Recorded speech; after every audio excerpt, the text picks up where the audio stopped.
Riders, welcome back to Sam's Bikes, where you know we only talk e-bikes. And today is all about the Levo SL 25 and the big update. The SL gets a Genie shock. So in this video, we're going to check out what's changed and why I think the 25 Levo SL is the most versatile SL e-bike on the market. But before we crack on, a massive shout out to Schwabi, a long-term sponsor at Sam's Bikes. Without Schwabi, Sam's Bikes does not exist, full stop. And over the last month, I've been testing the new Albert radial tires. And riders, let me tell you, they are bloody awesome. Put about 400 Ks on the tires. I've got no pinch flats. And I reckon, it's hard to quantify, I reckon I'm getting around 10 to 15% more grip, which is massive. Highly recommend them, riders. Look out for them, get them, let me know how you get on. I would love to know. And now onto the Levo SL 25. So it's rolling on mullets, or it is 29 compatible, 160 of travel up front and 150 in the rear. And all Levo SLs 25 will be getting the Genie shock apart from the Ollins edition. The famous 6-way geometry change, powered by the SL 1.2 motor with 50 Nm of torque and 320 watts of peak power, coming with a 320 watt-hour internal battery, or you also can get a 160 watt-hour range extender, available in 6 sizes, weight coming in from 17.7 kilos and starting from 6,600 euros. And I hear you riders say, hey Sam, it is just a shock update. And I was thinking the same until I rode it. So I've been riding the Genie on my Levo SL for the last month, and it is absolutely awesome. So with a bit of tuning, so you can change the tokens, you can actually make your Levo SL feel like a short travel 29er, super poppy, super jumpy for that trail center.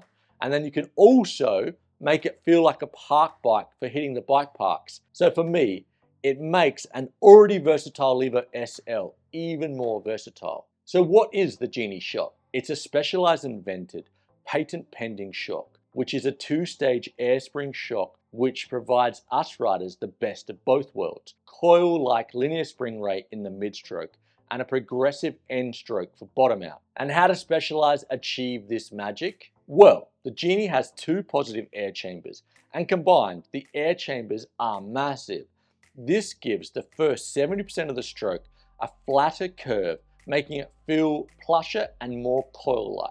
And the last 30% of the stroke, the Genie band covers the air pods and closes off the outer chamber, making the last 30% much more progressive and great for those big hits. And the absolute kicker for me, you can tune the first 70% and the last 30% independently, so you can get your shock to feel plusher and set it up for those big hits using 2 different types of tokens.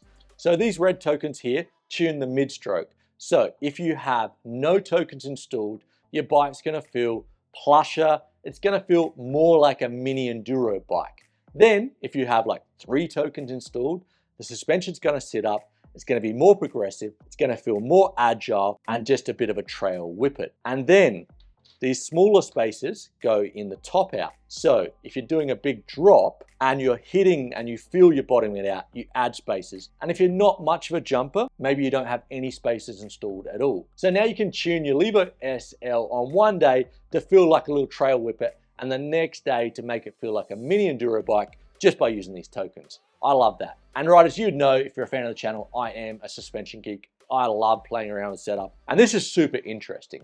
So let's say I'm setting up an X2 on my Levo. First thing, always 30% sag. And then I'll go and ride. I'll play around compression and rebound a little bit, but I kind of know where I'm at with that. Then I'll go and ride like my favorite enduro / downhill track. And I'll do some drops and jumps, and I'll feel for bottom out. Now, if I'm bottoming it out, I'll add some tokens. So what we're actually doing is tuning the traditional suspension for our bottom outs, which is actually only probably like 5 or 10% of our riding. But now with the Genie, you can actually tune it independently. So it is a game changer. But most importantly, how does it ride out in the trails. So as I said, over the last month, I've been putting the Genie through its paces on my Levo SL at my local bike park, La Panilla. Massive shout out to them for allowing me to film and ride after the park had closed. And also I've been riding in my local trails in North Madrid. This shock is amazing. I've been blown away. The first thing I noticed is how much plusher it feels. So, you know, your first 70% is a flatter curve. Actually feels like you have more travel. And also how well the bike tracks. It does feel coil-like. It doesn't get, sometimes with air, you get a little bit skittish, like the back wheel doesn't track as well. This tracks awesomely. And also, I'm gonna say I felt a bit guilty on setup. I found it really easy to set up. So I rode it the majority of the time with one token in the mid-stroke and one in the bottom out, the medium-sized one in the bottom out.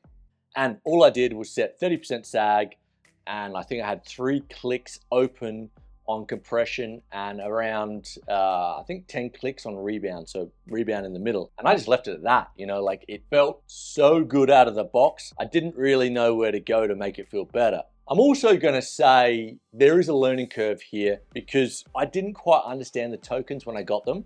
You know, like there's 2 sets of tokens and it does take you a little bit of understanding, like a bit of time to understand how and when you would use those tokens. But riders, got you back. In the next couple of weeks, we're gonna be doing a deep dive on how to change the tokens in the Genie, why and when. So that's coming soon. So make sure you subscribe to the channel, turn on those notifications, because that's going to be really interesting. I also found with the Genie, the way I had it set up, especially at the bike park, so 1 token in the mid-stroke and the medium size in the bottom out, it felt to me I had more travel. So it felt a little bit more like the Levo SL, let's say like 160, maybe not 170, but 160. So I definitely had, it felt like I had more mid-stroke, so more usable travel, and then it ramped up at the end for the big drops.